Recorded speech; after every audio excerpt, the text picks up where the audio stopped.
Let's hear from one of our young sisters who would like to express her opinion about the situation, inshallah.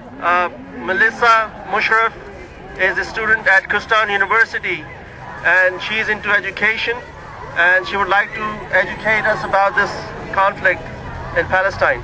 Melissa Mushraf.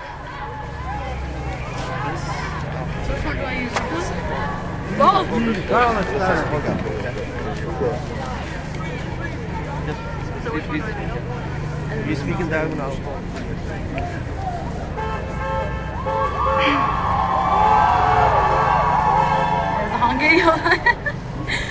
Brothers and sisters, since the year 2000, thousands upon thousands of Palestinians have been murdered, over 33,000 injured, over 10,000 held prisoner, and over 1,000 children have been massacred. True fact, there have been 0 Israeli homes demolished since the beginning of the Arab-Israeli conflict in the 60s, and over 18,000 Palestinian homes have been. Many women and children are being killed, and all they have is Hamas to defend them for that.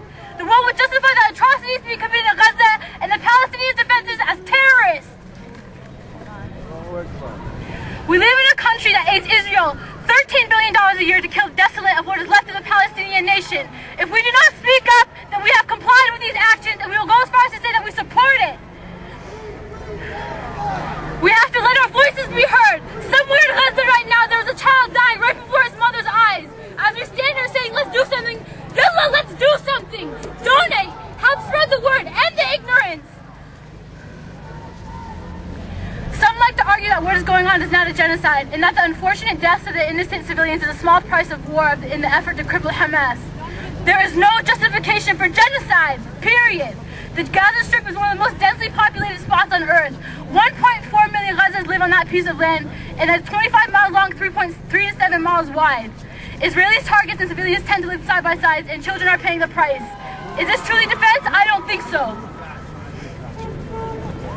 Haya Hamdan, 4 years old, killed her brother and sister in an Israeli missile strike. Samar Hamdan ran weeping through the streets, trying to touch the body of her dead 11-year-old brother, and just the day before, her sisters were also buried. When she made her way home, her mother cried, "My children are dead, why am I alive?" Lina Hassan, 11 years old, killed with her mother by an Israeli shell explosion in Jabalia, Gaza. 11 years old. Oh, but we were trying to target Hamas. Her murder was, and the murder of thousands of other children was just a mistake. Tell that to her father, who's now widowed and childless.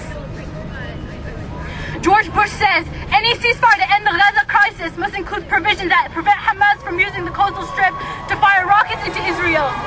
Israel's obviously decided to protect itself. If genocide is protection, well then yes, they have protected themselves, haven't they? This excerpt is from an article titled, "As I Ran, I Saw 3 of My Children, All Dead," from The Guardian.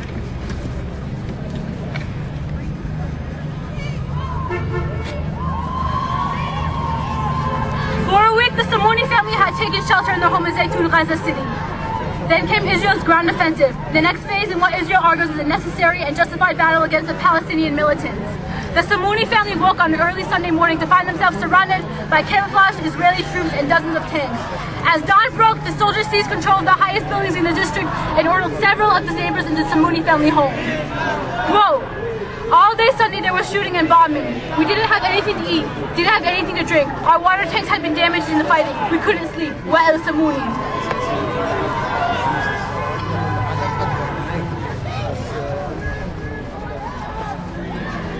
He stepped out of the house briefly and saw a man shooting an M16 assault rifle. He mistook him for a Palestinian militant.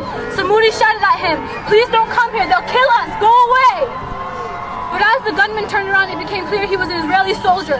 The soldier shouted back in Arabic, "Bring me your ID." Samuni disappeared back into the house and decided not to venture out again. They passed another night under the bombing and artillery strikes, grateful to have made it through the morning. Samuni remembered sitting in the crowded living room, surrounded by his neighbors, wondering how much longer he had to endure. "We were sitting and suddenly there was a bombing in our house and everyone started to run. There were 3 rockets. I have no idea where they came from," said Samuni. The rockets, believed not to be tank shells, hit the building and brought it crashing down. I looked to my side, took my hold of my boy Mohammed and started to run. As I ran, I looked back and I saw on the floor my mother, 2 cousins and 3 of my children all dead. "It's a massacre," said Samuni. "I'm 32 years old and I've never seen such things as this. I couldn't help myself or any of those around me. We just want to live in peace." bedside was his brother Nat, 36, who lives in the house close by. His wife and daughter had been in Wa'il's house yesterday morning at the time of the shelling. Both were killed. I wanted to go and join them the night before, but it was too dangerous to go out. If anyone moved, he would be shot, Nat said. And then when I heard the bombing this morning, I saw people running. I saw an injured man fall to the ground, ran to help him, but there was an Israeli sniper in the house next door who shouted, "Leave him alone. We couldn't rescue anyone." As he ran, Israeli troops fired over their heads and then ordered them to lift up their shirts to show they were carrying no weapons under their clothes. We just made it out